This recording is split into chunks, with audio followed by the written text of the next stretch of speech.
If everybody can come to attention here, I guess we're not going to have a flag salute or anything like that. We don't need that. But welcome to our first stakeholder meeting for the Transmission Task Force. My name is Andy Horn. I work for the County of Imperial. I work for this guy right here. And the purpose of this meeting today is to go over a couple of issues that I think were in the meeting notice. Specifically, the issues of, well, first of all, we're going to get an update on the IID transmission expansion plan. And that really incorporates or encompasses all of the issues we're going to talk about. Resource adequacy will be one, the interconnection process, Path 42, and also the variable energy resource tariff that IID is looking at.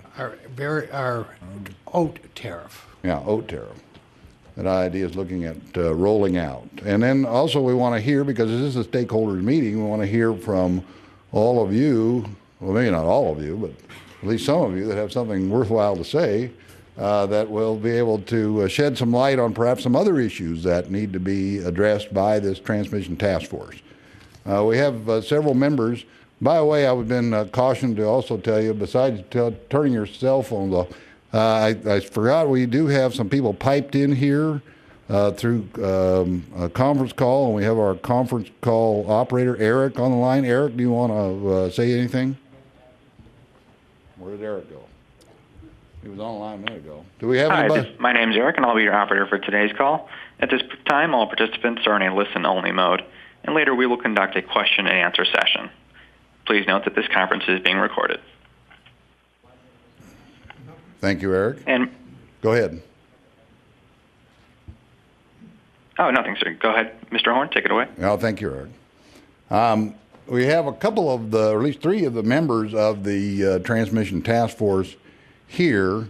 We are here, like I say, to hear about all of the issues that are going on, all the things that are going on these various topics. We're not here to talk about your specific project. If you have issues or concerns or items that pertain to your specific project, then you know who to talk to. And that's some of the people from the IID who have been, I'm sure, exceedingly helpful in getting you to solve all those problems, and we'll continue to do that. But we're not here to discuss individual projects, but rather the transmission picture as a whole and what basic issues and broader issues there are that need to be looked at. Without a lot of further ado, we have the Transmission Task Force made up of representatives from the County Board of Supervisors, the IID Board, the Imperial Valley Economic Development Corporation, the Energy Consumers Advisory Committee, and the Water Conservation Advisory Board. I think those are what we have. And then we have a number of technical and staff support people that are here that have been working. We've met twice, mainly just to get ready for this meeting and to identify the issues. And like I say, tonight is the time for you to tell us what else we need to be talking about. So, Stella Mendoza is the president of the IID board. Maybe Stella could, if you want to make a few remarks, Stella. No, I'd just like to welcome all of you to today's meeting, and I look forward to hearing what you have to say. And I want to assure you that the IID is willing to work with you and help you in a way that won't bankrupt the district. But we want to meet you at least halfway, and we want to make sure that this renewable energy bonanza happens here in the Imperial Valley, and that we're part of the bigger picture. And we look forward to working with you. Okay, and we have Gary Wyatt, who's Imperial County Board of Supervisors for District 4. Gary? Thank you. And I'm happy to be a part of this effort as a task force. And they already turned me off, so all right. We're back on. Had power, and then I didn't have power. I don't know what's going on with that, but if you pay your bill, yeah, maybe you would have I it do all pay the my time, bill, but it's way too much. We need to talk about that. We're not here to talk about that. Yeah, we're not here to solve my problem, he said. So, but your problem is my problem. But yeah, I'd like to just mention from the county perspective, from my perspective, the value of having a task force such as this.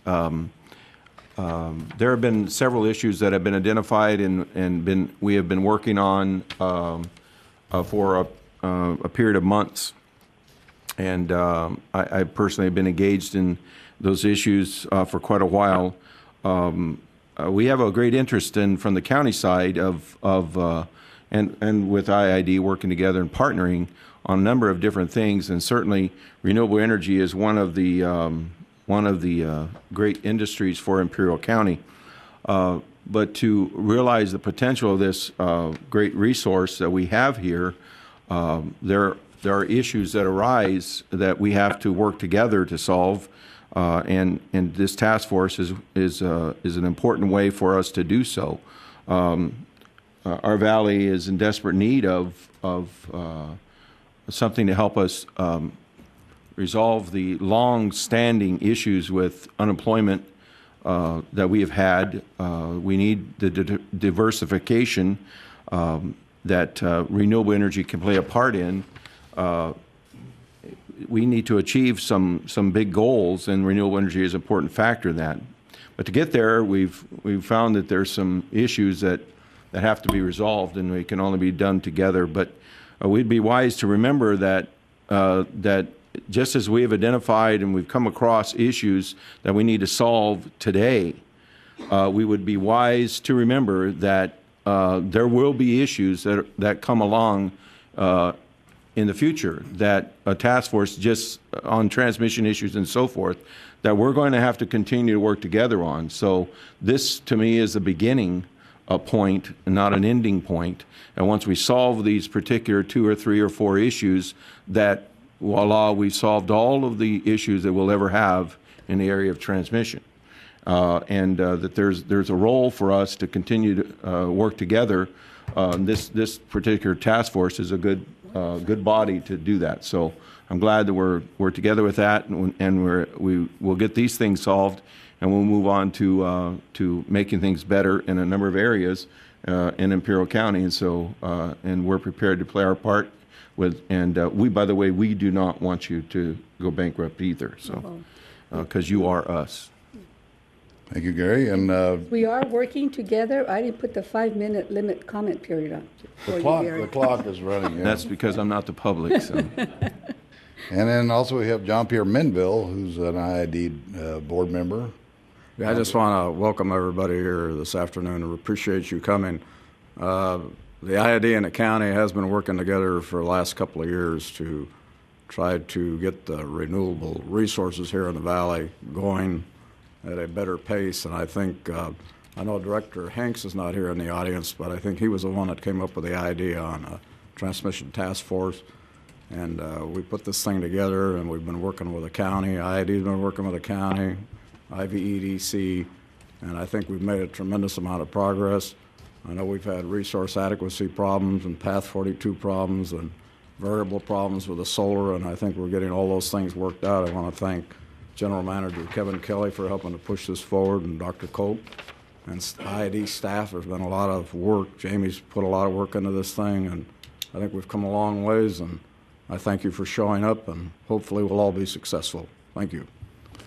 Thank you, John Pierre. I didn't see any of the other either IID or county board members. We usually like to recognize them if they were here. I do see the mayor of Imperial out there, Mark Grand, who I'm sure is wearing his Cal Energy hat here today, not representing the city.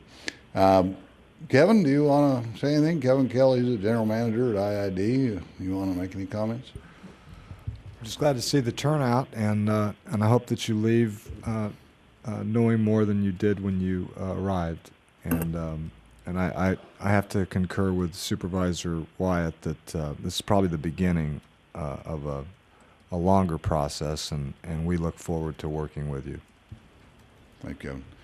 Okay, my part of this is just about over, so you can all be thankful for that. Just wanted to thank you. I really appreciate that. Yeah, I just want to say I forgot to mention Andy Horn. Andy has done a tremendous amount of work in trying to bring the IID and the county together, and we're getting there, Andy. I'm glad to see that. I want to introduce Dr. Dave Kolk, who is the Assistant General Manager for Energy at IID, and he's going to run through these issues, and he has a number of staff people here. We were kind of, and I think you all have agendas, right, for the meeting, or should have had. And you can see the topics kind of broken down there. If you have a real specific question on something that anybody says, feel free to answer, but we would like to hold most of the questions and comments toward the end. We have a whole section reserved at the end of the presentation for comments, but if somebody says something and you don't understand them or didn't hear them, please raise your hand and we'll try to get that answered right away. But we do have a whole section of questions and comments at the end that reserved for that more general questions. So Dr. Kolk, take it away. Thank you. Good evening. I'm glad to see you all here in most cases. Here is our existing transmission system on the two screens that we have, and it shows basically what our problem is we start designing a system that hasn't had any significant improvements in the last 25 years or so.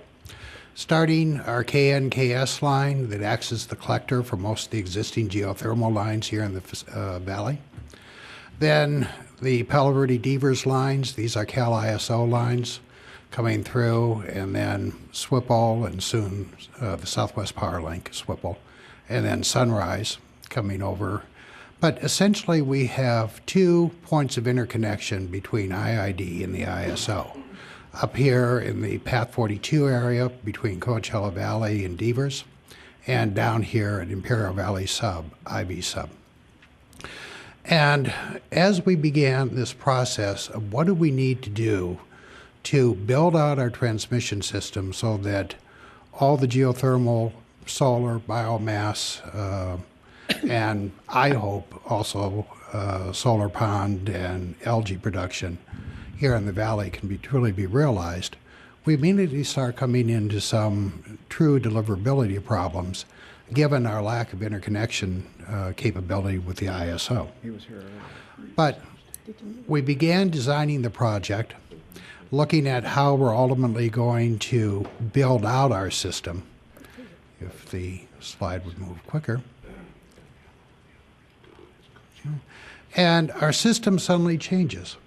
Instead of having the KNKS, our 230 line, being a radial line coming south and terminating here at Highline Substation, we're now going to build an entire 230 collector system down here in the south to essentially reinforce our ability to deliver energy between El Centro Substation, where our major generation is, with the ISO substation here at Imperial.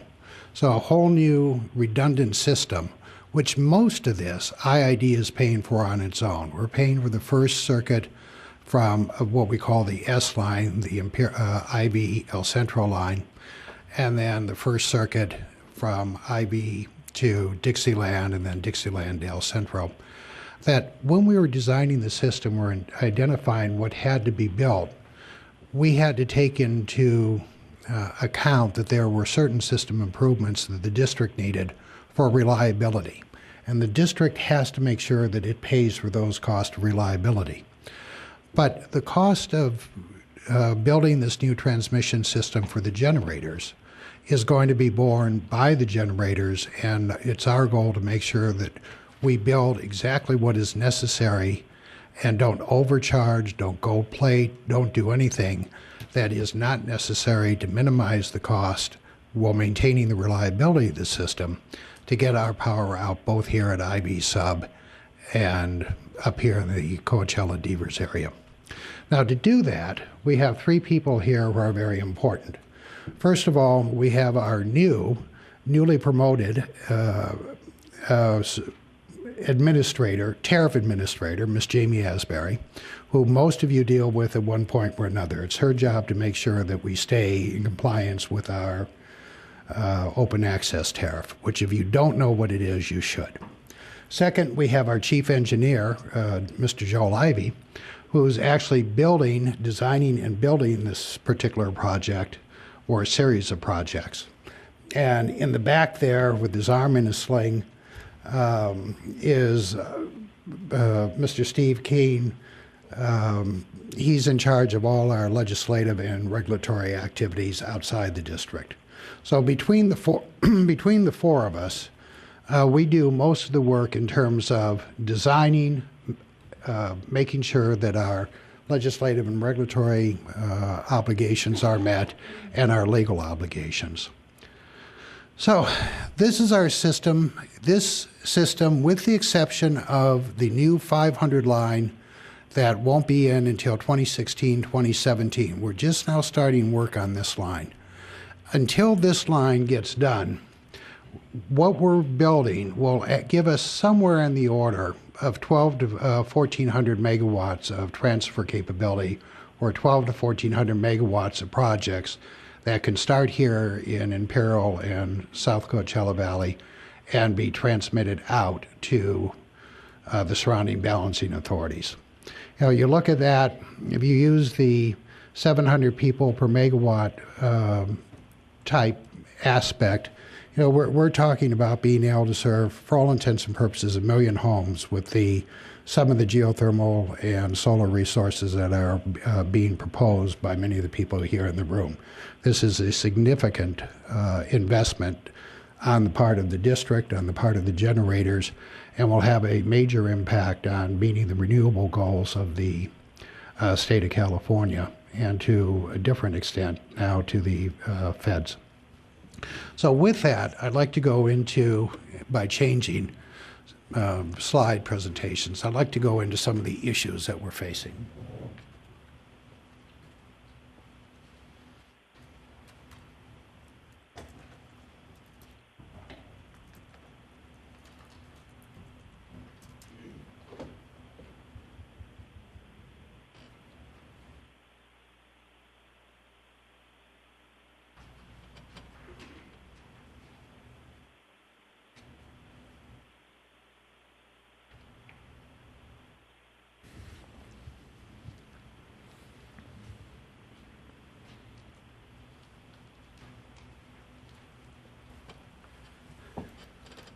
I'm going to introduce many of these different issues, but as we start talking about them, I'm going to bring in the appropriate person to talk about these a little bit more.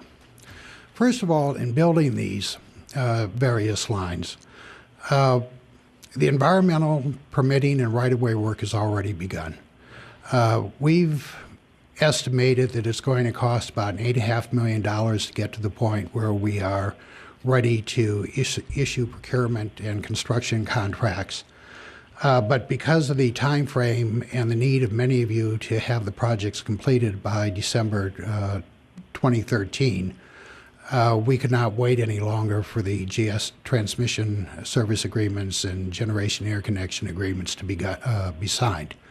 So the board has authorized us an initial $400,000 to begin all our environmental permitting and right-of-way work to keep us on schedule.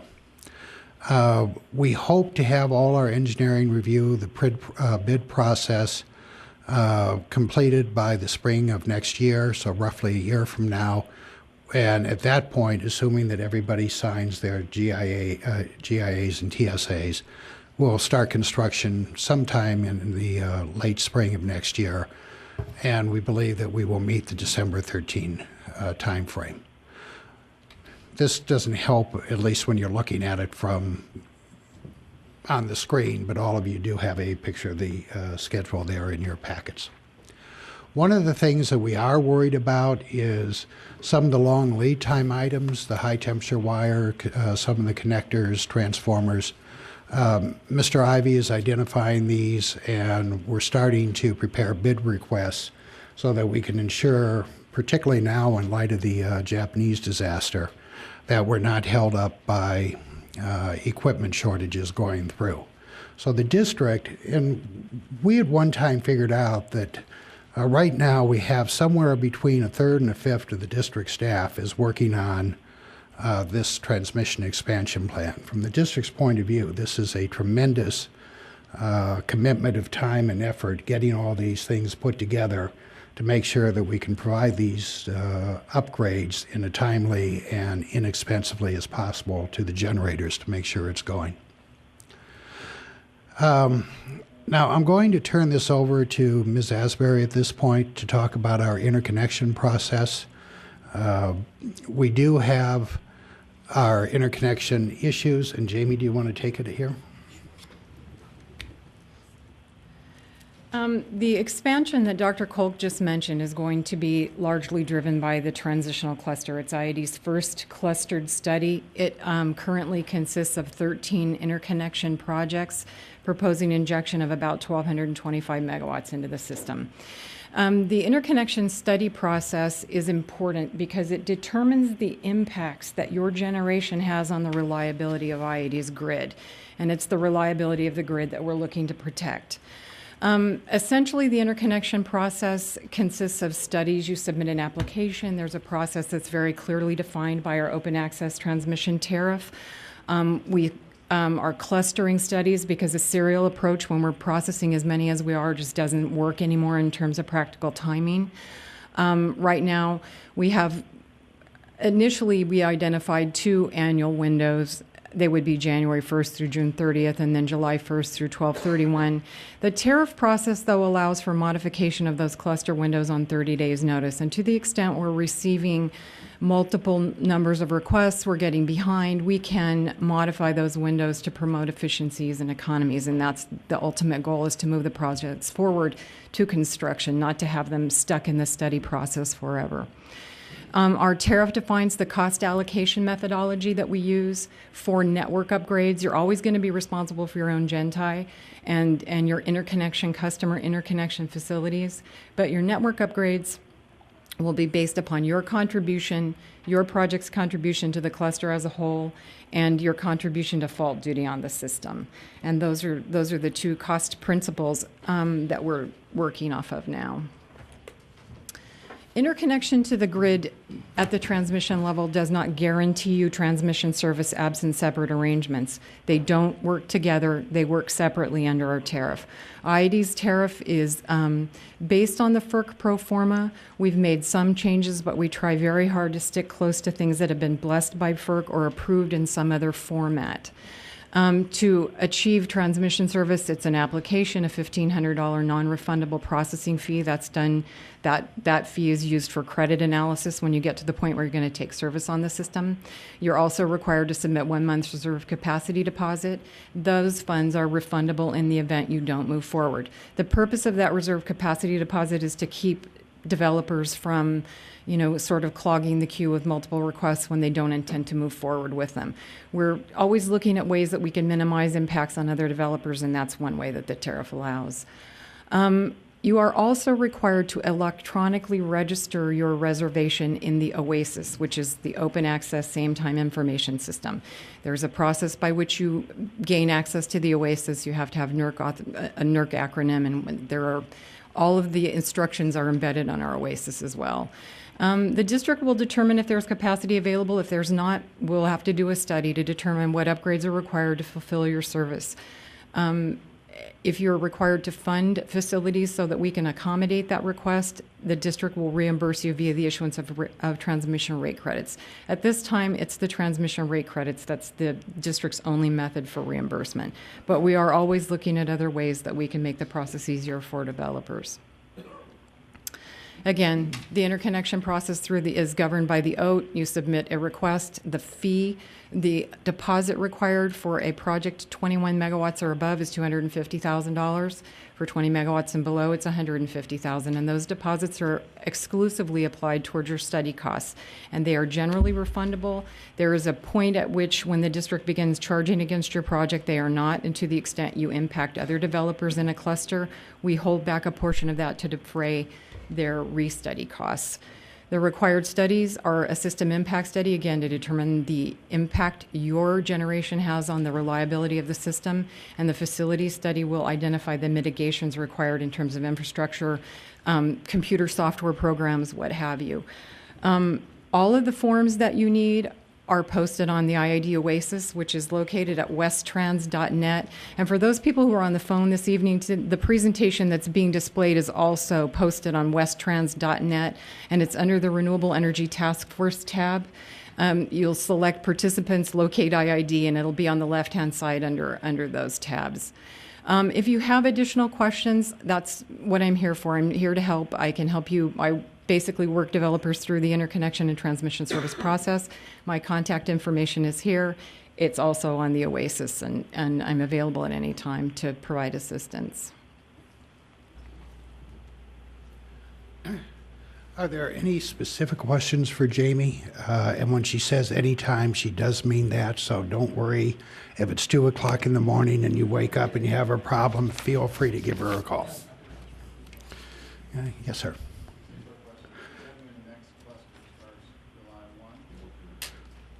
Yes. It's Jamie. There is a queue cluster window currently open that closes June 30th, and the next window then opens again July 1st.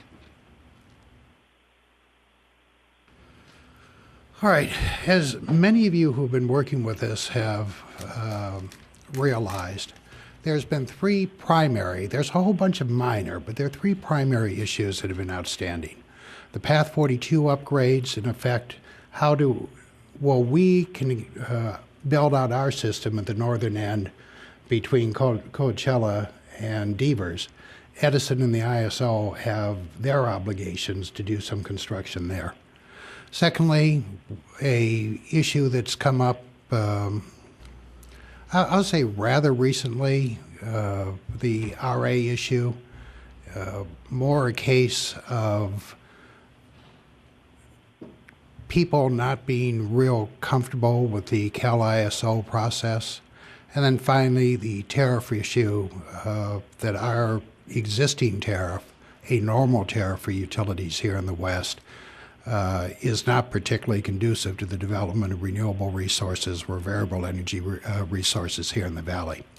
So the first issue that we'd just like to tell you where we are on is the Path 42 upgrades.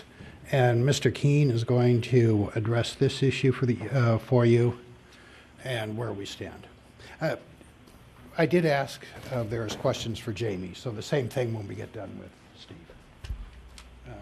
Why don't you tell me what you want. I'd like to, before you start, Steve, I'd like to introduce Director Desert. He's just joined us for this meeting. Welcome. Good afternoon. The first issue that I'd like to talk about is the Path 42 upgrade.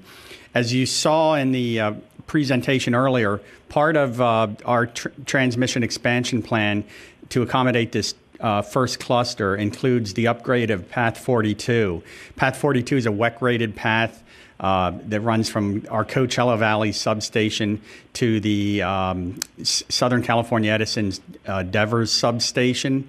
And it's partially owned. One segment of it is owned by IID.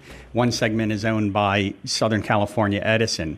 We have, as you saw, our plans to upgrade our segment of Path 42, but of course that would do no good unless Southern California Edison was also going to upgrade its segment.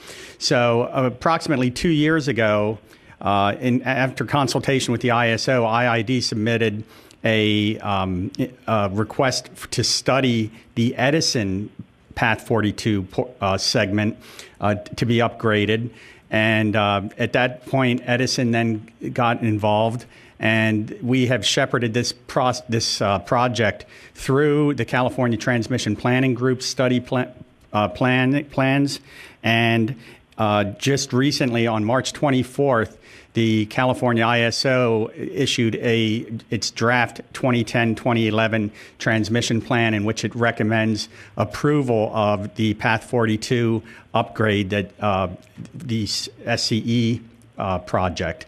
And it was one of the first projects that the ISO has approved under a new policy element category of transmission projects in its revised transmission planning process. So we were very pleased to see that it did get recommended for approval. The draft plan goes to the California ISO Board of Governors on May 18th for final approval. At that point, Southern California Edison can proceed with the necessary permitting and regulatory approvals and proceed with the project. So we are encouraged that they will be able to complete their upgrades on their segment of Path 42 relatively simultaneous with the IID upgrades. And there is currently there's a comment period. I don't want to interrupt you, but I know that the county is submitting comments to the ISO, urging them to the Board of Governors, urging them to take this step. And I know that one of the purposes of this meeting is to try to see if we could get comments. I mean, the more the merrier. I think the more, pretty much a slam dunk probably, but you know, if anybody, I think the comments are due next Wednesday. And so I don't know if you want to cover that. Yeah, there is a comment period open in the ISO's transmission planning process. Comments are due Wednesday, April 20th. And I would encourage those generators that are in the IID cluster that want to see this project go, that you submit comments to the ISO. And we can provide you the link to the ISO's webpage where those comments, with the directions on how to submit comments. And basically what you would be doing is urging the Board of Governors to approve the Southern California Edison Path 42 project. And we also, the task force has, if you do not want to submit standalone comments, the task force has taken the liberty of drafting a short statement or set of comments that we could provide to any of the generators out here that want to sign on as part of a coalition of Imperial Valley generation that urges the Board of Governors to approve the Path 42 project. So if anybody is interested in signing on to that coalition, just let us know.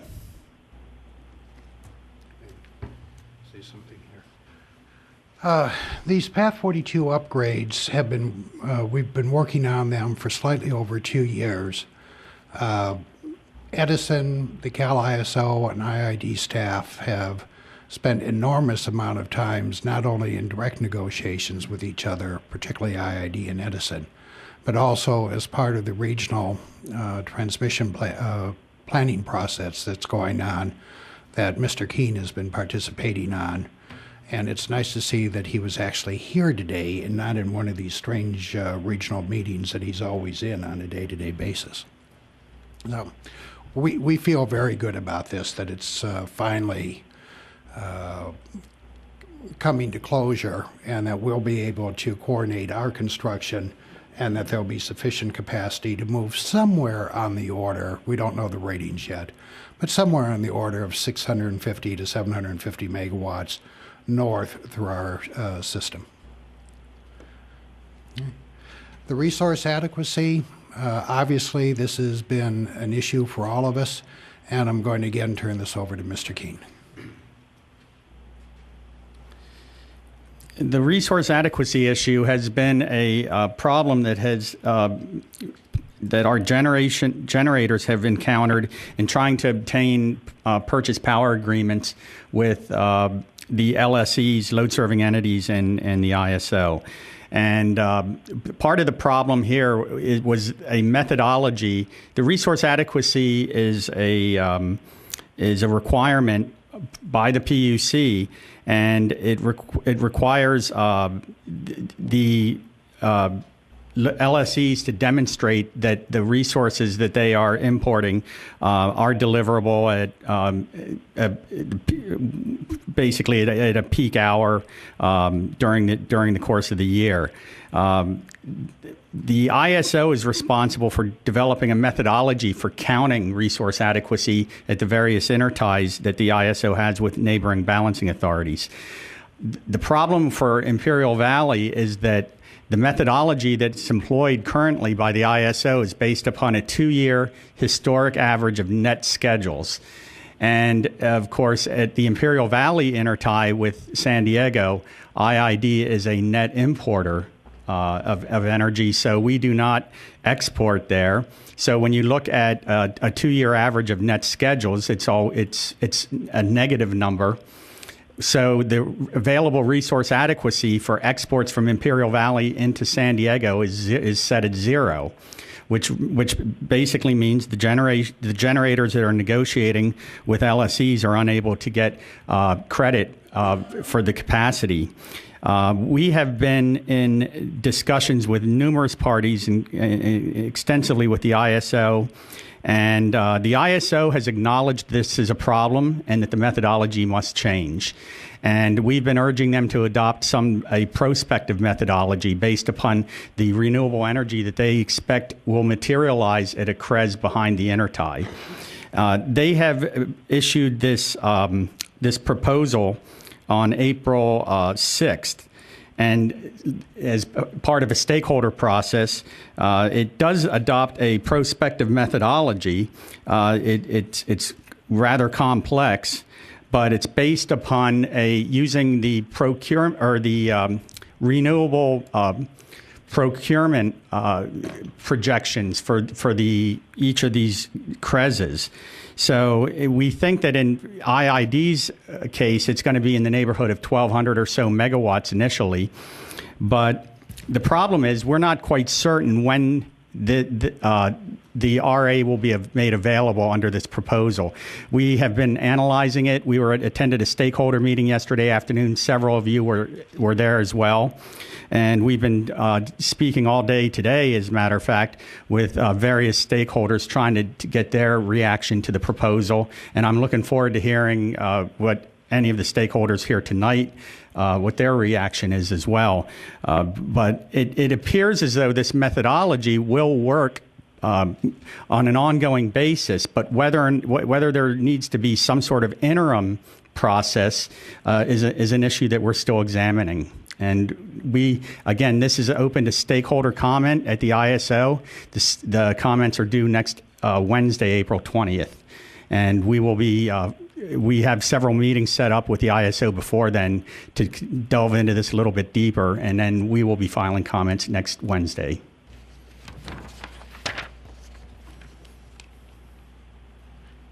Before you leave, does anyone want to make any comments on RA? Obviously, this has been an issue for most of you who are out trying to negotiate with the LSEs, with the load-serving entities in the Cal ISO service territory. Nobody? Come on, it's fun dealing with the ISO, the governor's office, the legislature, the PUC, all areas that we all have a tremendous influence at. Yes, sir. Mr. Herman. There's Martin.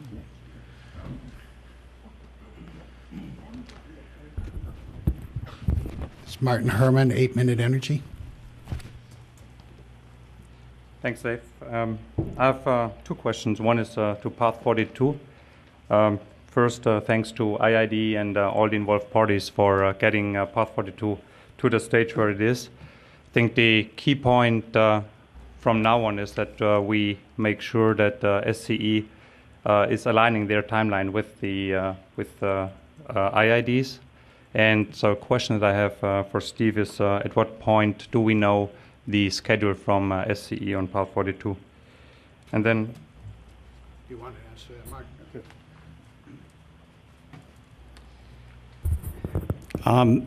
They have used they put a placeholder in the transmission plan of 36 months, although we don't really expect it's going to take 36 months. And in fact, they are running some studies with certain conductors that might enable them to complete the reconductoring by the end of 2013, which is in line with our project. The wild card here, Martin, is that this is a regulated utility that we're dealing with, and they have certain regulatory masters that they must answer to, including the PUC. So they will have to go through a certain process at the PUC to get that approval as well. The first step is to get the CalISO's approval, which allows them to recover those costs through the transmission access charge at the ISO. But then they need to go through and get their certificate from the PUC and any necessary environmental permitting done. And since it's a simple reconductoring, it doesn't look as if it should be much of a problem getting through that process, but you never know when you're dealing with the PUC. Mr. Herman, in addition to that, our engineering staff, and Mr. Sandoval and Mr. Barajas aren't here tonight, are working with Edison on the scheduling and meeting with them on a biweekly basis at this point to make sure that our schedule and their schedule are coordinated. As I said, there's a tremendous number of people in the district whose total job has now been devoted to making sure that these lines all come together simultaneously with the needs of the generators. But the Path 42, even in the event, unlikely we're not, that Edison doesn't build by December 31st, 2013, they claim that they have sufficient capacity to meet whatever they have, whatever we're bringing on by then. So we're pushing them and the PUC. Steve is meeting with the PUC on a regular basis now on the same issue. So we're addressing the various legislative and regulatory bodies and Edison to make sure that everybody's coordinated.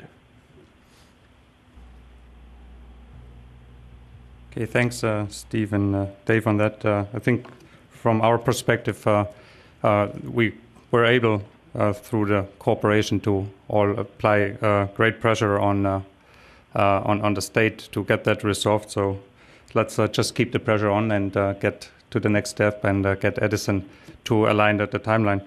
My second point on the RA, I think that also shows the result of a great cooperation over the last years to get RA where we got them on the methodology. I also share Steve's assessment that right now we need to get the MIC values, the maximum import capabilities, capacities also set. Since the methodology is fine, but if the Imperial Valley doesn't get the values for the years that we need them, then it doesn't really help us. So I think we need to keep the pressure on, and I also share the assessment of Steve that each of the generators should provide comments to the ISO that the ISO keeps the pressure on it. Thanks.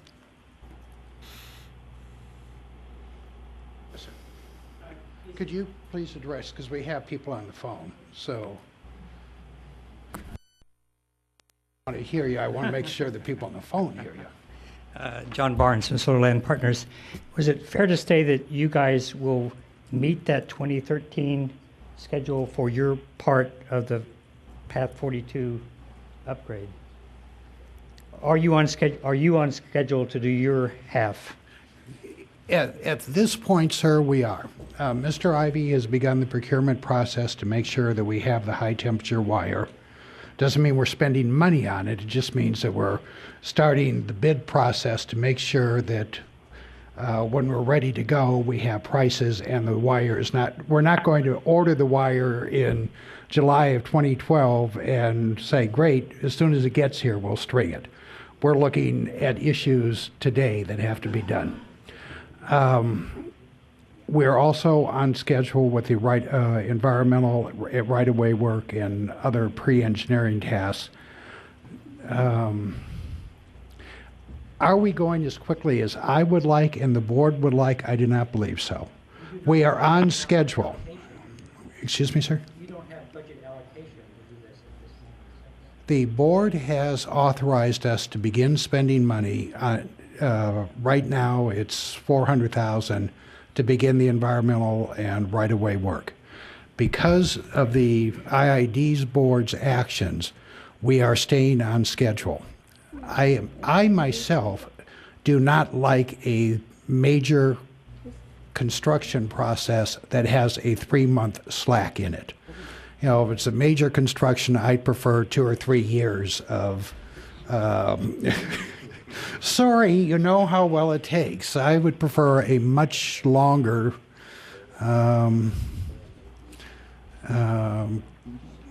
ability to lag schedule a bit. But Mr. Ivy is working very diligently to make sure that there's no surprises, at least in terms of equipment procurement. But I am sure that by the time we get done, we're going to have to be making up time and the construction schedule from what we lose in the environmental process. Yes, Mr. Sharman.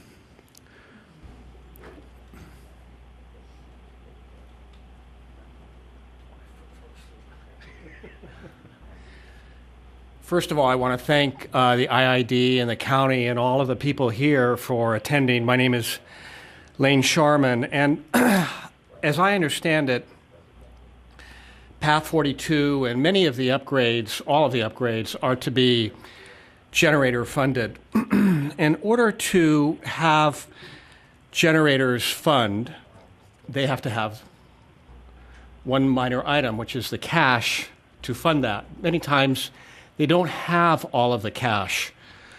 So one idea is to creditize their what are called transmission credits immediately and auction those credits to existing generators.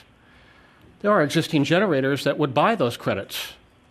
They would buy those credits at a discount, and the party that was the beneficiary would make up the difference between the 100% of the value of those credits and what was auctioned off, thereby being able to finance and actually lose their transmission credits, but get the project funded.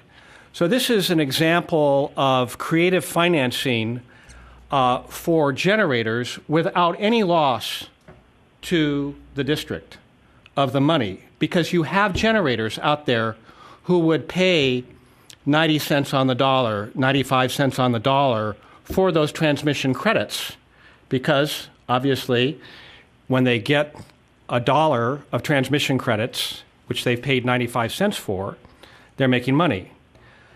The generator who has lost their transmission credits but gained not having to finance $1 million, $2 million, or $3 million has to make up the difference. Lane, can I stop you there for a minute? I just wanted to put that out there because I think it's an important a great comment. We want to, if we have any comments on or questions on the information that's been presented, we have this whole section set aside later in the meeting to talk about concepts like that, which are good concepts. But right now I want to hear if we have any comments or questions on the information that we have here. So if there aren't any more, should we ask if there's anybody on the line, or we want to wait until they have... I would ask, I'd also wonder how many people are on the line. I'm just curious. Well, you'd have to ask Eric. And Eric's probably asleep. He's an retired FAA air traffic controller. I'm sure Eric is available and ready to tell us. Yeah. Yes, sir. We have 24 lines. 24 people on the line. I hope none of them are asleep by now. Maybe later in the meeting. So that's 24 different companies. Well, let's. I'll tell you what. It's going to be a little awkward if we try to open it up now. I think the plan was to get through this and then open it up to comments on the line. So let's hold with that thought. If anybody on the line does have any questions or comments on this specific information, hopefully you found it on the website, and you can ask those questions. But I think in the interest of preserving some semblance of order here, we're going to get through the rest of this presentation. I think we have one more major issue. That's the VER OAT tariff to cover. And Dave, why don't you do that? And then we'll open it up. Yes, sir. One of the things that many of you are interested in about, and something that the district realizes, is that we are pancaking rates between ourselves and Edison, and pancaking rates were ourselves in the ISO. And pancaking, particularly when you have a fixed cost per kW month based upon normal rate-making methodologies, harms the low capacity factor resources more than a high capacity factor resource. So we've been looking at this, and myself, our finance department, Greg Broking, and the consulting firm R.W. Beck have been working on a new tariff that should be completed by mid-June. By completed, we're hoping for adoption by the board. And if you notice, we passed out a resolution that the board passed encouraging staff to hurry up and get this done. I think that's what it said. It may have been stronger, but I think that's what it said. Now, The intent was a lot stronger. yes, ma'am. Could you please hold your comments until the end? Here's our current tariff. We actually, using normal tariff functions, cost causation methodology, our tariff, just for the wheeling, not counting ancillary services, is just under $1.70 per kW a month, which when you look at the capacity factor of a resource, for 100% capacity factor resource, geothermal in effect, it's a relatively decent cost per megawatt hour, particularly when you consider now that the ISO's high voltage transmission rate is 653 effective this month, 656. So we're roughly 40%, 35% of the ISO rate. On the other hand, when you get down to solar and other low capacity factor resources, you're looking at a rate as much as $9. So if you take our tariff, pancake it on top of the ISO tariff, particularly given that the ISO charges the LSE rather than the generator itself, you're looking at almost a $15 penalty for locating here within the district as opposed to locating within ISO service territory. So we begin looking at it, and I want to indicate something in big red letters. Do you see this thing right here? This proposed rate is indicative and should not be relied upon for any purpose. Okay, do not go out there and strike a deal and come back to me and say the rate was $5.29 and now it's $6. This is an indicative rate. This is about where we are right now, but we have to make sure that this rate does not cause a cost shifting from the generators to IID's ratepayers by not covering any operating and maintenance cost. So long as we can cover our O&M costs, we're willing to go as low as we can to make sure that all generators are getting the lowest possible wheeling rate through our service territory.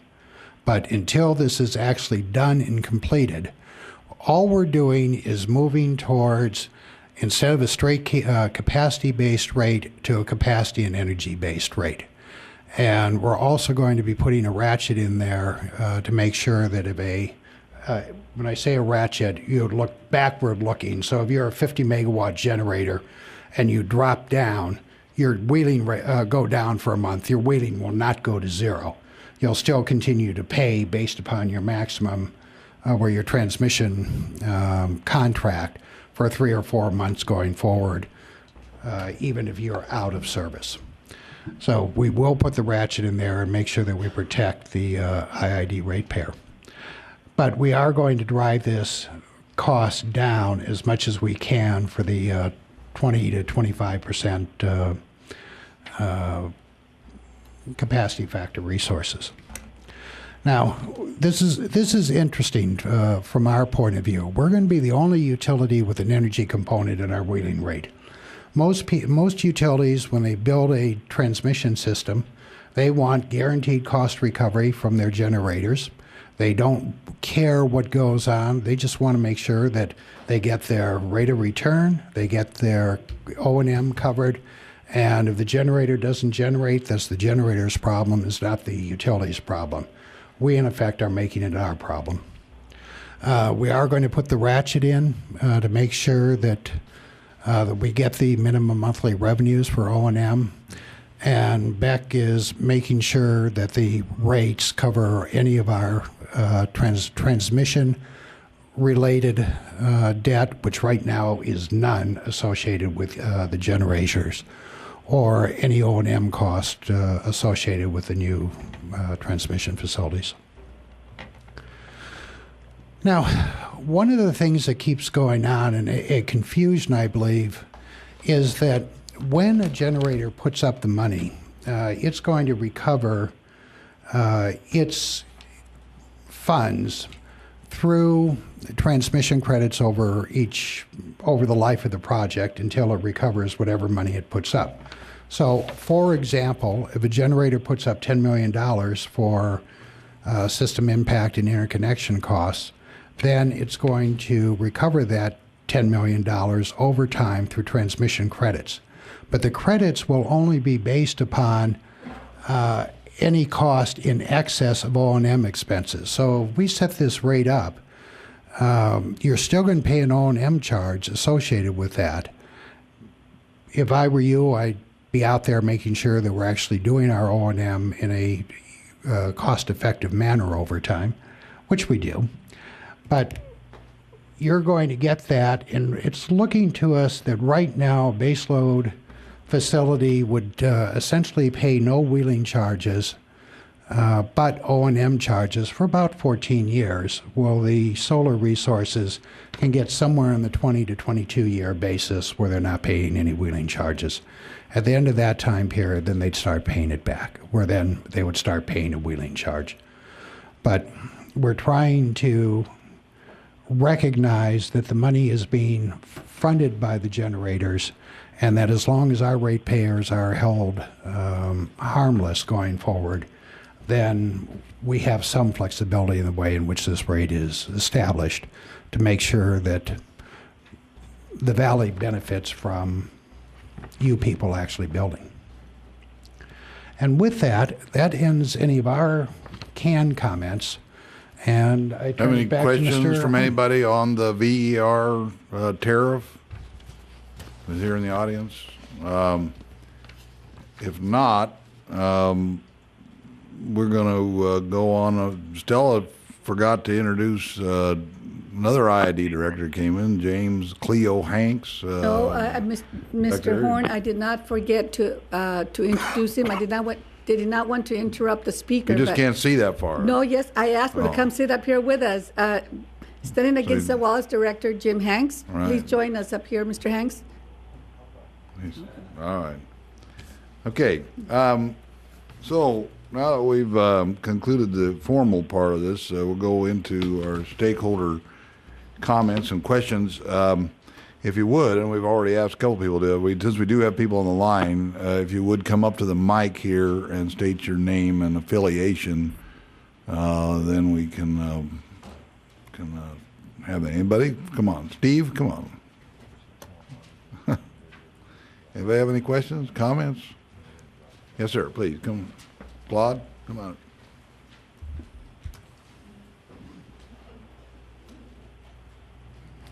Claude Mindorf.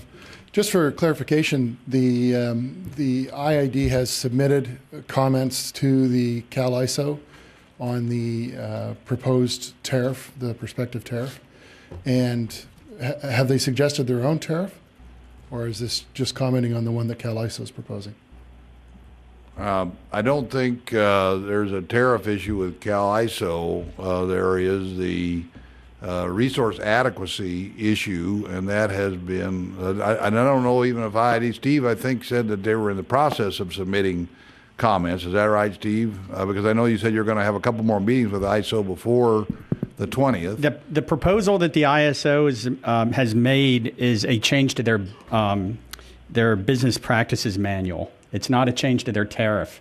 And they have an open stakeholder process right now for that change, and comments are due April 20th, and we will be submitting comments on that. And just in regards to tariff, I'm sure that the IID board, it looks like we have copies of their resolution, and I'm sure that whenever this comes back to the board for adoption, if it does, then there will be an opportunity for people to provide comments at that time to the IID board on that issue. Mr. King, there's no increases in the tariffs proposed by CalISO and the changes that are making, Mr. Culp? The RA issue is what we call a business practice, a capacity counting issue. The tariff is, the wheeling tariff is a separate issue that's each utility determines its own transmission revenue requirements, turns it over to the ISO. The ISO looks at total sales and comes up with a number. So they're separate issues, and there's no cost impact of either that is being addressed at this time by the ISO. Yeah, but how do the wheeling rates of the IID compare with a CAISO? They're different, okay? And let's take two generators. One locates in Riverside County, outside the city of Riverside. That generator will not pay any wheeling rates whatsoever to the ISO. The load-serving entity that it's delivering power to will have to pay. So if they're delivering to Edison, Edison will get a bill that says, we took 100 megawatt hours, you owe us $656 for that 100 megawatt hours. And then they will get a bill from the generator. But the generator itself, if it sells the energy for $100, it will receive $100 from Edison. Okay, so it pays nothing. Now, if it's a generator here in IID service territory selling to the same point on Edison's system, first it's going to pay us wheeling charges to get through our system. Then it's going to pay, they sell to Edison for $100, they're going to give us, under our current rate, $9 of that. So they would get $91. But once they deliver to Edison at Devers, then Edison is responsible for paying the cost. But in either case, the generator's revenues have declined by $9 because they're located in our service territory. So in order to get the same revenue, they need $100 per megawatt hour.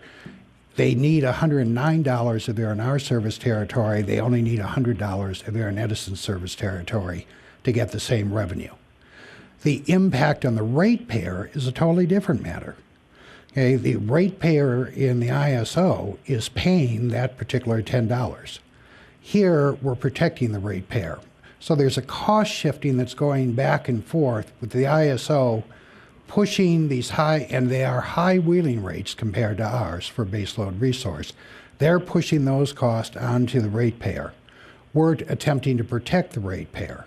But at the same time, we have to be cognizant, I believe we should be cognizant of the fact that we also have an obligation to provide transmission to the people in the audience at the lowest price so that they can develop these resources. And it's an interesting balancing act to balance the protection of our ratepayer, protection of our system, and minimizing the cost to the people in the audience. Dave, do you want to comment on Lane Sharman's concept of monetizing transmission service credits for the purpose of He has brought that up before. I agree that it can be done very easily. The question is, should the district be the entity that gets in the middle?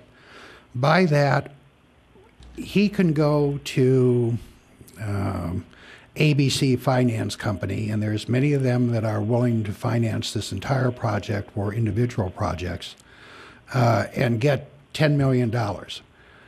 The question is, does that company want to deal with him directly? Most of the time, that company wants to have the district guarantee that in the event that the generator goes down, the district steps up and guarantees the debt. I'm not in favor of that. If a generator wants to monetize its credit, in effect, it's just selling an account receivable. You know how some companies sell something and then immediately sell the amount due for a discount? That's all we're talking about here. But I would prefer not to be the entity that's guaranteeing the debt in the middle. Well, I think for the purposes of the process going forward, I think what the idea is here to collect these comments, and then I assume that Jennifer is taking copious notes over here of everything that's being said, and then we're going to have at our next transmission task force the executive committee or whatever to talk about some of the concepts that have been brought forward, see if any of them make sense, see what kind of solutions or resolutions we can bring to that, and then I wouldn't be surprised if we would have another stakeholders meeting, maybe in a month, 2 months, 3 months, whoever, and at least go back and have an opportunity for some feedback and how we address some of those issues. So I think that's probably a good idea of the process going forward. Lane, do you have a follow-up? And then we'll get Lanny over here, because I know he had Lane, you're going to have to come up because we got people on the phone. Andy, I just want to clarify that I'm very sensitive to this issue of no impact to the ratepayer. And so my proposal, as in any financing, is a non-recourse proposal. So there is no recourse to the IID for any of this money. It is entirely an exchange of benefit between the new generator and existing generators. And so it is a non-recourse proposal. All right, thanks for that clarification. And I would say this in regards to anybody that has a comment or a question or an idea, probably the best thing would be to put it in writing and submit that to just IID. Somebody over here. Who do you want to appoint, Kevin? Jennifer? But we don't have Jennifer's contact. Kevin? I think Jamie Asbury would be there. Yeah, probably. Yeah, you just got a promotion, Jamie. So that with that comes more responsibility, right? Since your contact information has already been up there, and then you could pass them along to Jennifer, whoever you feel else to pass them on to. Lanny, do you have a comment or a question? My name is Orlando Foote. I can put this in writing. No, you can go ahead, but I mean, if like Lane had well, I'm not clarification, and it's a pretty complex deal. If it's something simple like undoubtedly what you're going to say, then go ahead. It is simple. Considering the sensitivity of the relationship between the tariff and the concepts that have been teed up here with regard to a capacity-driven tariff and the credit issue and how those credits are applied, what oversight is there with regard to the district, which is an unregulated utility, in connection with the appropriateness, the fairness, and the accuracy and adequacy of the ultimately established tariffs as they are applied, at least to credits? In other words, what protection does a generator have to be assured, as a generator would now, solely by going to FERC with a 211 complaint or discriminatory complaint? What protection does the generator have in the near term and in the long term with regard to the accuracy of the charges that are utilized and the costs that are utilized in establishing the tariff, however it is configured? You stay there, and I would use this one. That is a point that we've already come up. Dr. Koch, please speak into the mic. I can hear you. Thank you. That is already a point that has arisen in our discussions. What we believe we're going to have to end up doing is accounting for operation maintenance on each line, those that are part of the generation cluster or anything that we construct, versus those lines that we are not, and line segments in which we are not charging the generators for. So we're essentially going to have to allocate our own O&M costs to serve transmission used for IID's ratepayers versus cost used for, I don't know any other way to do it other than keep good records and let the generators come out and scream that I'm trying to over-maintain their lines. Well, and actually my question was really driven by at least personally, by my own desire for transparency on behalf of the generators. There needs to be transparency, there needs to be oversight. And right now, my only question is, if I'm a generator, do I have immediate access to your information, and if not audit rights, at least access with regard to the components of the tariff? I believe you can trust us. That's comforting, isn't it, Lanny? Andy, if I could jump in just real quickly. First of all, I want to thank Lanny for that terribly uncomplicated question. It was. But I believe that everybody should know that this meeting is being videotaped and will be broadcast on Channel 10 locally Monday. It'll take the place of the IID board meeting in the interests of public access and must-see TV. So, and then immediately after that, the television audience will be allowed to cast a ballot for their favorite presentation, and then that'll be the last time I interrupt the meeting. So we'll take a 5-minute break while everybody combs their hair. Jesse's got a question. I know. Jesse Montano, please. My name is Jesse Montano. I work for Z Global. And a couple of things that I just, the methodology that is being proposed, this ratcheted new methodology, when we, and I applaud the IID for taking this step to help promote solar and renewable projects in the Imperial Valley. But a couple of years ago, we began to look at intermittent or tariffs. And like Dr. Koch stated that there is none out there. This is one of the first, the first intermittent tariff that I know of, helping projects that are wheeling across the system to deliver renewables into California. But the methodology that is being proposed, was there other methodologies that were taken into consideration or evaluated? Because it seems that, when we first were looking at it, it was basically a pro rata curtailment to equal or to bring the impacts to a solar project, the impacts of the tariff to the solar project, to make it equal as the impacts to a geothermal project. And I think right now this is a great first step, but it's still, the impacts to a solar project still more than double the impacts to a geothermal project. And in addition, the solar projects are also have to deal with the ancillary services that they also have to pay, that are that are also added to the tariff. They have to pay the tariff and they have to pay ancillaries, and they're only using the capacity 12 hours during the days. And if you look at the profile of solar, there are times that a 100 megawatt solar project during the peak hours is only generating 50 megawatts. It's still going to have to pay ancillary charges. It's going to have to pay the wheeling rate.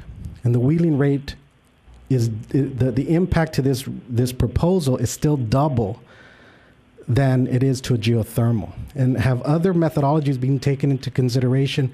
And are you open to suggestions on other methodology to simplify it and do a pro rata curtailment defined due to capacity factor? The answer, you can stay there. I imagine you're going to say something back to me. Yes, we have. But the basic, or the underlying principle between rate making is cost causation. That when we build a transmission line that's used by a generator, and both you and Cal Energy are going to be using the KNKS line or El Centro IV during peak periods. The difficulty is Cal Energy is also using the line during the off-peak time periods, and you're not. And suddenly we have an investment that, yes, on peak, on the margin, isn't as worthwhile for us, or is more costly for us. We haven't gotten around that. And we can't go to an ISO-based rate, where an ISO-type energy-only rate, because it is possible unlikely, but possible, more likely from a geothermal point of view, that the geothermal goes down for 2 months. Suddenly, in our current rate structure, if it's a 50 megawatt plant, $1.70 a kW a month, we're getting $85,000 a month in wheeling charges from that. If that $85,000 disappears for 2 or 3 months, where's that O&M cost going to come from? It's going to come from the ratepayer. Okay, under our current structure, we don't care if Ormat or Cal Energy or Hudson Ranch goes down, Energy Source goes down, because they're going to continue paying us the $85,000. We have to design this rate that is not only going to be applicable to solar, it's also going to be applicable to the geothermals. Now, on ancillary services, you asked this. On ancillary by the way, tell the things that we shouldn't use a consultant, that I should just do this on the back of an envelope and give you a rate. Madam President. Or just ask Jesse to do it. Maybe Jesse could just do it for us. It's complicated. But I said, Dr. Koch, what I said was that we could do this in-house and not on the back of a napkin, but you could use one of those tablets. Between you and Brokey and Steve, you could probably do the same thing R.W. Beck is doing. But after listening to Mr. Foote, it's a good thing we're using R.W. Beck because he'll be the first one to sue us. On ancillary services, I'm finding it amazing. I have a sneaky feeling that solar energy, with its load profile, is not going to be harmed by any of the ancillary services for a couple of reasons. First, if FERC requires that we go under the current notice of proposed rulemaking and go to 15-minute scheduling, which is going to be a tremendous amount of additional work for the district, but that takes a tremendous amount of risk away from you. Second, solar down here probably has a better reliability than fossil generation once you get going. Go ahead. Well, to go back to the capacity payment, Dave, the capacity charge right now, if a project goes down, if a project's offline for a couple of months, and continue to pay the district its capacity payment. A solar will also be exposed to that, right? They will make their capacity payment. The thing is that the rate, I don't want to seem, this is a great step in the right direction, in my opinion. You just want more. I just see that the impacts, this rate, the impacts to the solar projects, are still more than double the impacts to a geothermal project. It's still the double what it is to a geothermal project. The geothermal potential in the Imperial Valley, if you look at the Summit Blue report, it says it's about 1,900 megawatts. The potential for solar in the Imperial Valley is 10 times that. It's 20,000, 25,000 megawatts. The thing is that if only 50% of the geothermal and 50% of the solar projects the potential projects that can be developed in the Imperial Valley come to fruition, you're looking, even if you would make them even, the impacts even, you would see a revenue stream into the district just on the capacity charge, not this, but if you lower it down to about 50, 40 cents, whatever it is, to make it even to a geothermal impact, the impact's like similar to a geothermal, you're still looking at about a $63 million yearly revenue to the district. Remember, originally, with this first 1,200 megawatts, what we're looking at the current $1.69 per kW a month, we're looking at about $5.5–6 million. And surprisingly, these transmission lines are incredibly expensive to operate and maintain on a year-to-year basis. Right. So I am not opposed to reducing the capacity charge, but there will never be a situation, unless you go to a straight energy component, where a geothermal or a high capacity factor resource, it doesn't have to be geothermal, it could be a biomass resource, say an IBRRC if it ran, right, at 90%. If we put any type of a fixed component in there, the solars or intermittent resources are going to be at a disadvantage relative to the baseload resources. Okay, hey guys, this is another one of those deals. No, This is very excuse me, complicated. Go Mr. ahead. Horn, I'd like to hear Mr. Montaño's response. No, I think that, we will put it in writing. We'll put all this in. I mean, we will put it in writing exactly what our comments are. And the reason, one of the reasons. I'm sorry. The reason I say that, Mr. Horn, is because we have a lot of interest in solar development in the Imperial Valley. The only thing that I like to say is that we really do have one bite at the apple on this issue. I think, in my opinion. If these 1,200 megawatts of projects in the transitional cluster study do not proceed, it's going to affect the Path 42 upgrades because they're funding part of it, right? That's correct. And the thing is that if these projects don't move forward, it'll be placed on the next cluster, and by the time that is done, I'm not sure if we're going to be able to meet the 2013 deadline. I think it's very critical. I think that I would like just to say that I applaud the district and the county and this task group that is formed to look at these issues. But I think that we don't have multiple bites at the apple. I think that we should look at it, really develop a rate that will benefit all of the renewables. Solar renewable is completely the generation profile is unique. And the thing is that there is a major potential here in the Imperial Valley. And if IID if we can come up with a rate that does not impact the ratepayer, then I think that's something that we should look at. Okay. And we'll put it in writing. Thank you. Let's Dave, maybe you could just say for the record while we're here, what's the timeline for developing and finalizing the VER tariff? We should see the results of the Beck study by the end of this month. At some point, then I'll start simulating the effects of different tariff structures on our expected O&M costs. If we generate additional money, I do not. This is going to be a board issue. I do not care how low the rate goes, so long as the IID ratepayer is protected. Right. If we Sounds like sometime in the next 60 to 90 days. I would hope sooner than that. Be brought back and. I would hope it'd be less than 90 days. I agree with you, Madam President. Time is of the essence. There's an urgency. But we'll have an opportunity, people that have comments will have an opportunity to provide those. I think, and maybe I heard this somewhere before, that this proposed rate is not indicative and should not be relied on for any purpose. Maybe there's an echo in here, but so I think this was just an example, and I don't think this was being brought forward as even a small bite at the apple, but just an idea of how IID was looking at this proposal, and then you'll be bringing it back once you have some more information, and then people can comment on that.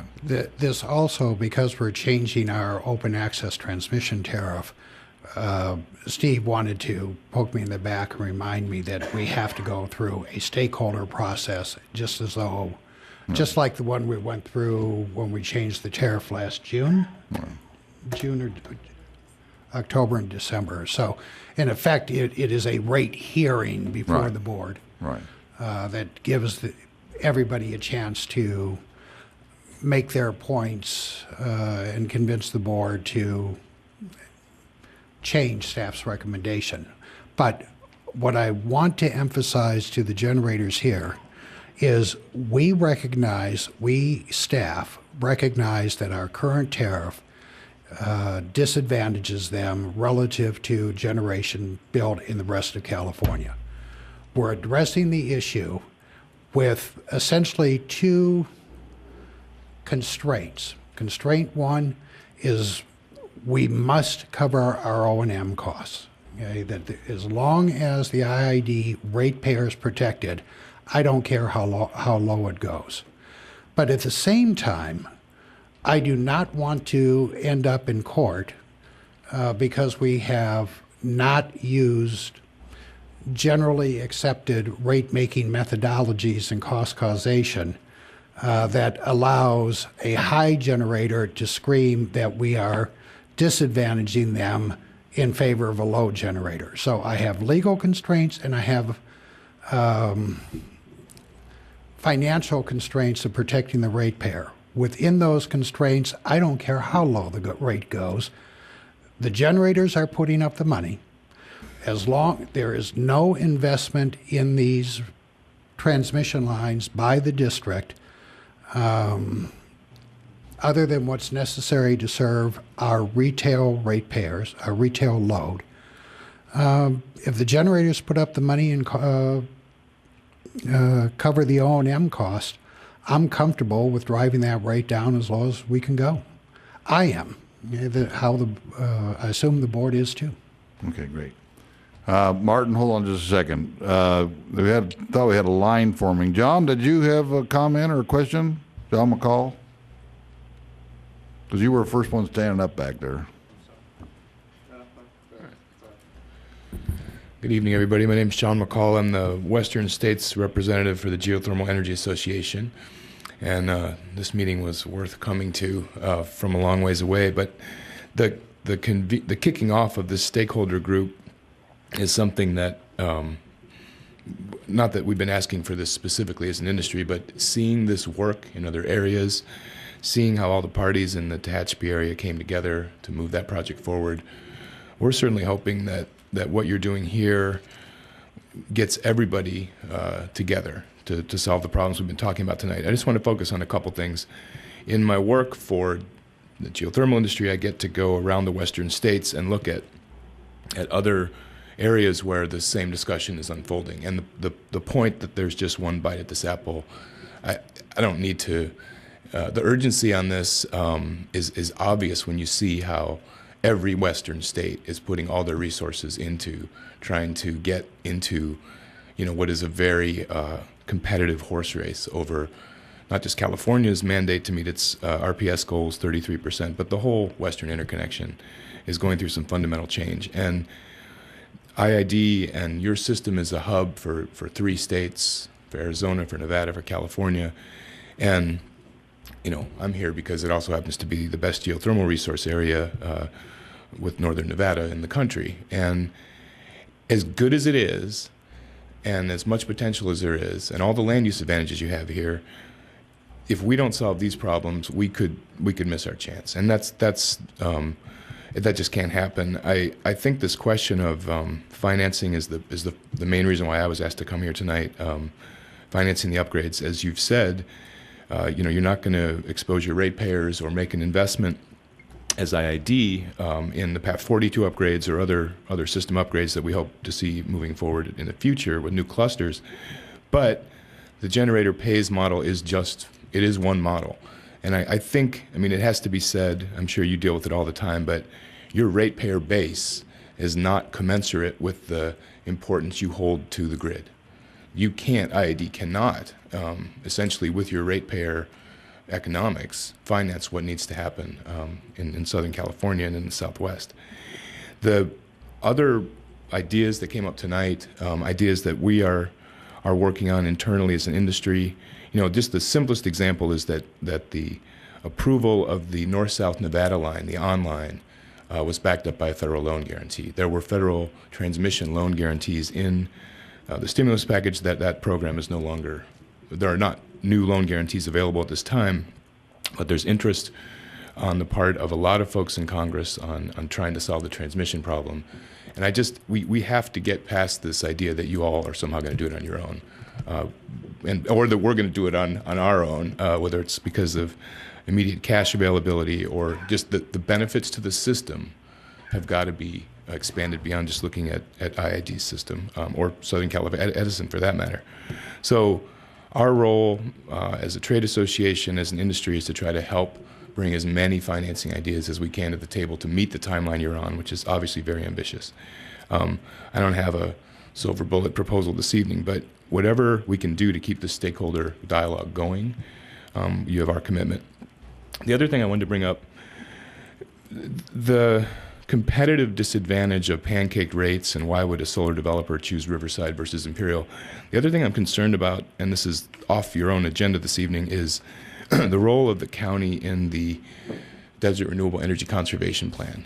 And I know Andy and others have been participating, but again, this apple we've been talking about, which I think is the opportunity to get into this market for renewable energy, it's also being shaped by the land use constraints of different areas.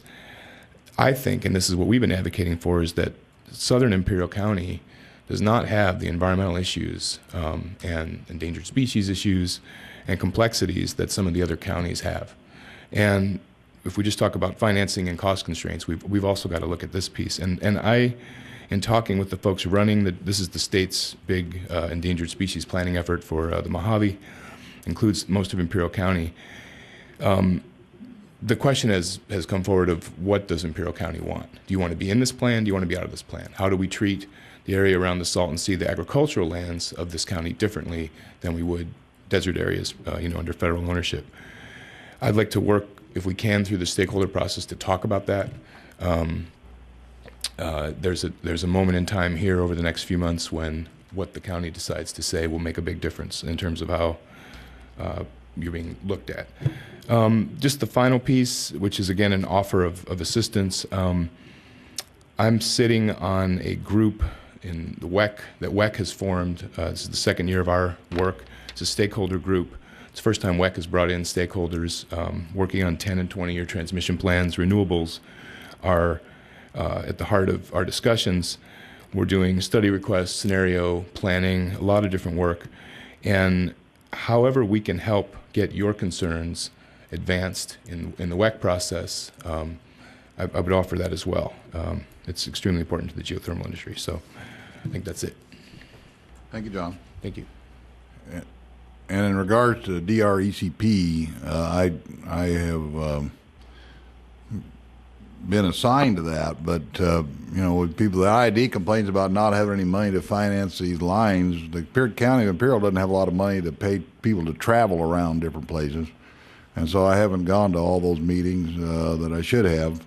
But I've been following it, and we are now being asked. Michael Valentine from Fish and Game called me the other day, and so we're trying to get squared away there. And there's been some other pressure applied besides your subtle reminder that we need to get involved with, that the county needs to re-engage in that, and that's something we plan on doing. I'm gonna suggest that we get Armando Villa, our new planning director, to start going to those meetings, because they've got an unlimited budget over there. I was surprised the other day. I'm sorry for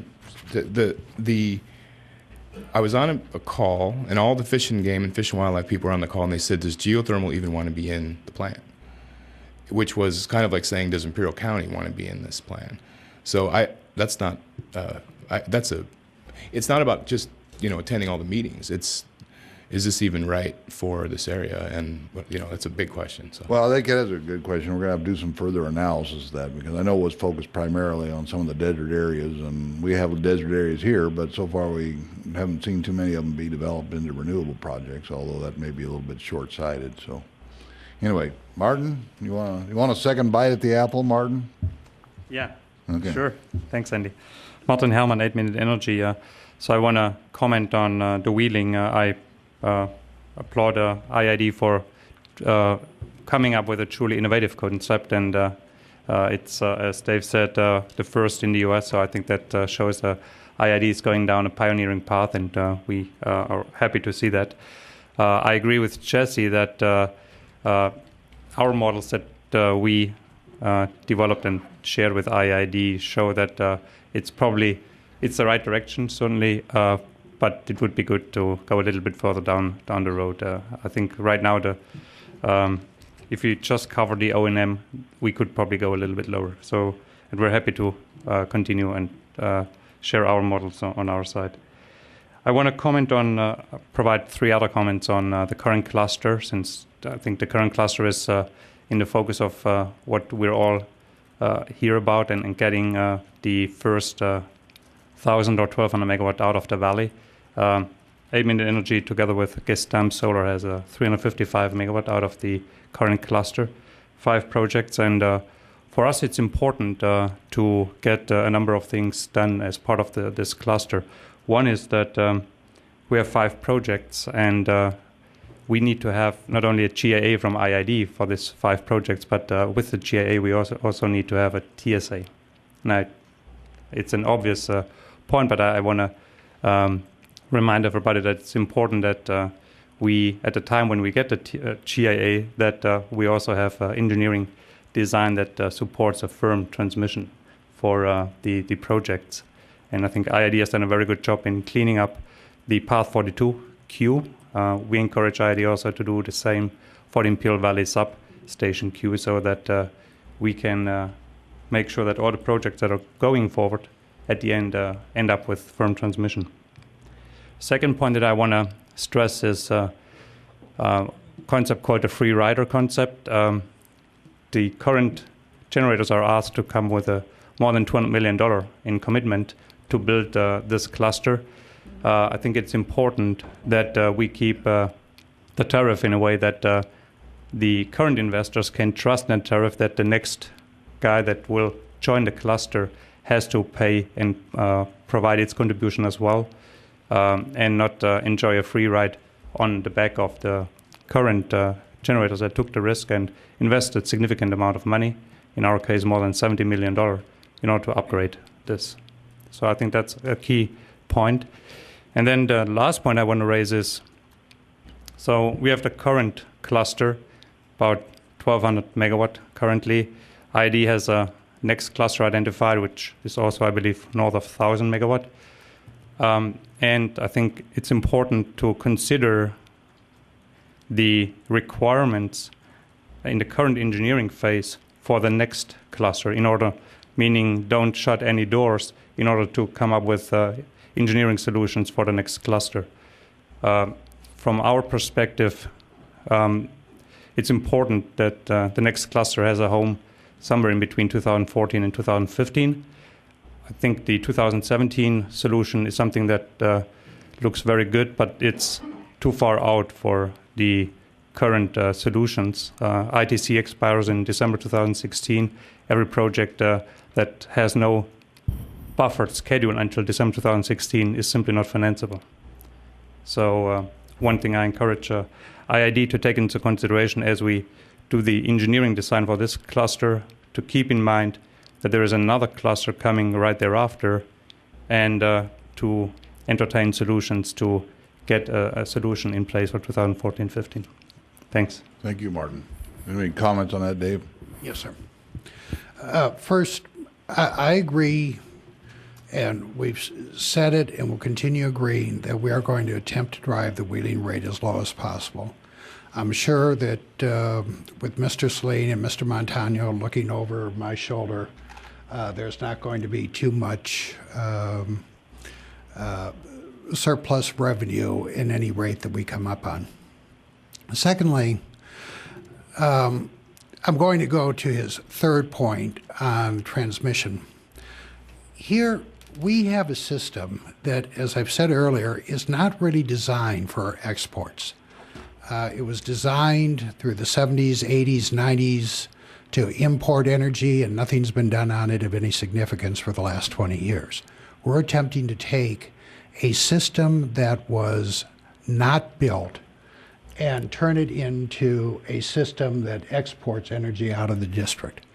Now, the board is very comfortable, I believe, with the Path 42 upgrades and the southern part of the system upgrades, the Midway Bannister South. You've heard us talk about our proposed 500 line, okay, from Midway to Coachella Valley to what's called Devers 2. A line like that is going to take care of most, if not all, well, it will definitely go through my career. You're talking 2,000, 2,500 megawatts of of additional capacity that we can export from the valley. Those types of lines do not get built overnight. A line like that to permit, construct, and it's not just us building it. Again, you're looking at a tremendous impact on the surrounding balancing authorities, there'll be many, many, many nights of negotiation between ourselves and the ISO and Edison as we attempt to build this line. And this line has not even come to the board yet for an MWA. We're still in the project initiation process of this. There is the possibility that we can squeeze 200 to 400 megawatts out in the 2013-2016 time period. Mr. Saline from 8 Minute Energy, working with Mr. Ivy, have come up with a couple of solutions that get a few hundred megawatts out, primarily opening up additional capacity on the new Sunrise line. But there is no identified easy way, feasible way, forget even easy, there's no identified feasible way to make significant exports of energy between 2013 and that 2016-2017 time period. We can squeeze some out of our system. We can increase the conductor efficiency, we can increase line capacity, we can work with San Diego, but you're making incremental improvements to the system. That is just a fact of the way in which our system developed from the 1930s through today. And we're turning this system inside out in order to, as inexpensively but reliably as possible, get this power out of the valley. And there's another fact that comes out of this. Okay? You know, a real question comes up: what are the benefits to the ratepayer, to IID's ratepayer, of doing this? And that answer is very, very straightforward. Once all this generation is built here, there will be no significant outages in Imperial Valley. We will have probably the most reliable system in, if not the United States, at least in California, because all this generation, in the event of any type of a region-wide or national grid emergency, it stays here in the valley. The generation will occur day in, day out, but the ability to guarantee. Now, this doesn't mean that Andy's house won't go out because of a blown-out transformer. It already has. It won't go out again tonight. But that wasn't on your watch, Dave. That was a few years ago. Okay, good. Okay. But with all this energy here, we're going to be able to start making, we're going to be giving our economic development people a tremendous tool to point out that server farms, high-tech equipment, manufacturing processes that are worried about significant outages, if you want that, you locate here because you won't have outages. That high degree of reliability is very, very valuable to major manufacturers who are going to start looking at the Imperial Valley not just as an attractive place to live, but as a place where we have very attractive, remember, we have the lowest energy rates in California now. We're going to be able to advertise that as not only the lowest energy rate, but the most reliable system in California. Okay. Now, that is a strong advantage. Okay, we've had comments here from the audience. Let's go ahead and open it up to some of the people that might have comments or questions that are on the phone. Eric, if you can help us out here. If you'll, again, the people on the phone, you're piped into our speaker system here, so if you can just identify yourself and provide your comments or questions. Anybody? Thank you. If you have a question, please press star, then 1 on your touch-tone phone. If you wish to be removed from the queue, please press the pound sign or the hash key. If you're using a speakerphone, you may need to pick up the handset first before pressing the numbers. Once again, if you have a question, please press star, then 1 on your touch-tone phone.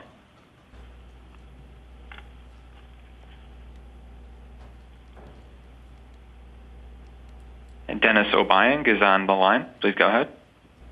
Hi, thank you for having me. This is Dennis Obiang from Los Angeles Department of Water and Power. I'm basically calling regarding Path 42 in-service date. I noted that you mentioned that SCE is taking steps to ensure that they can complete their Path 42 portion upgrade in step with IID. But I couldn't help to notice that there is a possibility that we have a mismatch in in-service date. I don't even talk about commercial operation date, but in-service date. That is, IID has completed its Path 42 upgrade, but for whatever reason, SCE is having problem of finishing or delays or whatever reason. Now, for instance, they claim it will take them 3 years, and you guys think that it most likely going to take them less than 3 years. What happens if you guys complete it first, then maybe a year or 6 months later they will complete a year later? Do we have a stranded resources for those that counted on those two in-service dates? Dennis, it was Dennis, right? Yes. Dennis.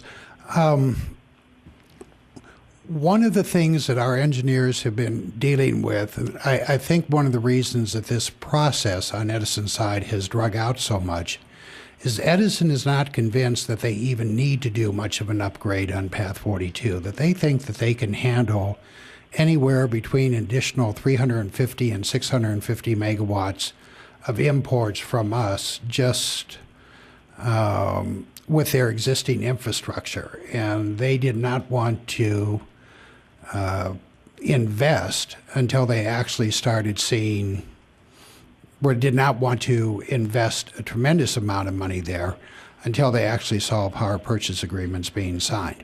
But even if there is a mismatch between the upgrades, Edison believes that they can accept anything that we can get on prior to 2013. Jamie, do you want to add to that? Steve?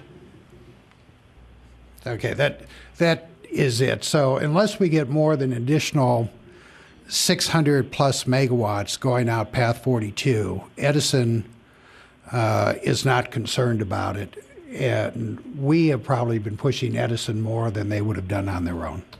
Well, I think the comment that I heard earlier was that even with the, assuming, and I think it's a good assumption that CAISO will approve this priority project, that, we will still need to maintain some contact, communication, and pressure, if you will, to make sure that everybody tries to sync those two dates.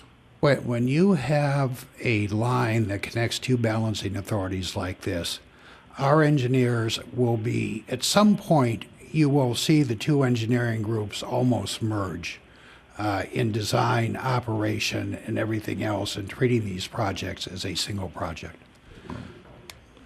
All right. Any other questions on the phone? We have no further questions at this time.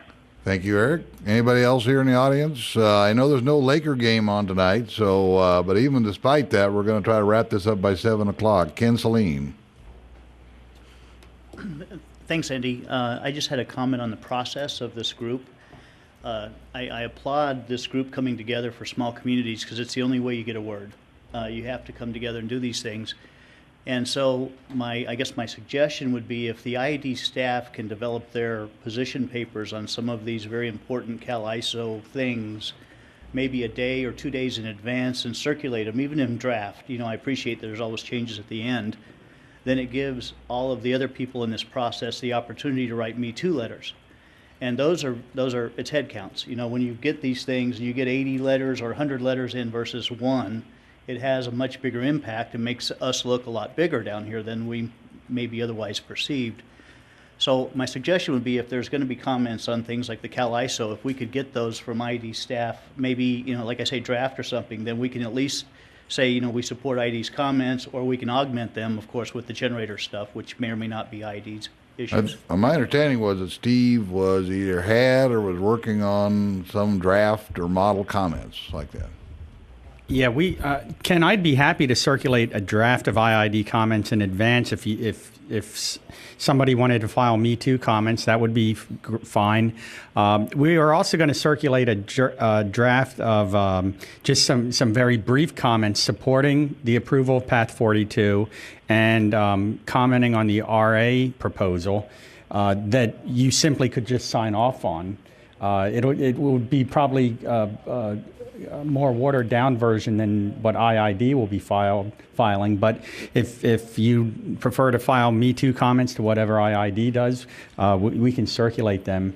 The Path 42 comments are pretty much done, so we can get those out relatively shortly. The RA comments, like I said, we still have a few meetings left, and we're still evaluating the proposal. But I could probably get something out Tuesday, perhaps next week, on the RA. Well, that would be timely since the comments are due on Wednesday. Any other comments, questions? Thank you all for coming. This is, as some have said, an ongoing dialogue. If there are any closing remarks, Stella or Jean-Pierre? No, I just want to thank everybody for coming, and we'll just keep moving forward in a positive manner and hope we can get everything worked out. And so thank you again for showing up. I also like to thank all of you for attending here today. And yeah, the Lakers are not playing. They play Sunday, the first playoff game for the Western Conference. But it's going to be a process, and I really enjoyed listening to what you had to say. And I want to assure you that the IID is serious about developing renewable energy and transmitting that energy out of the valley. We're serious and we're committed. You have our word. That's it. Good night.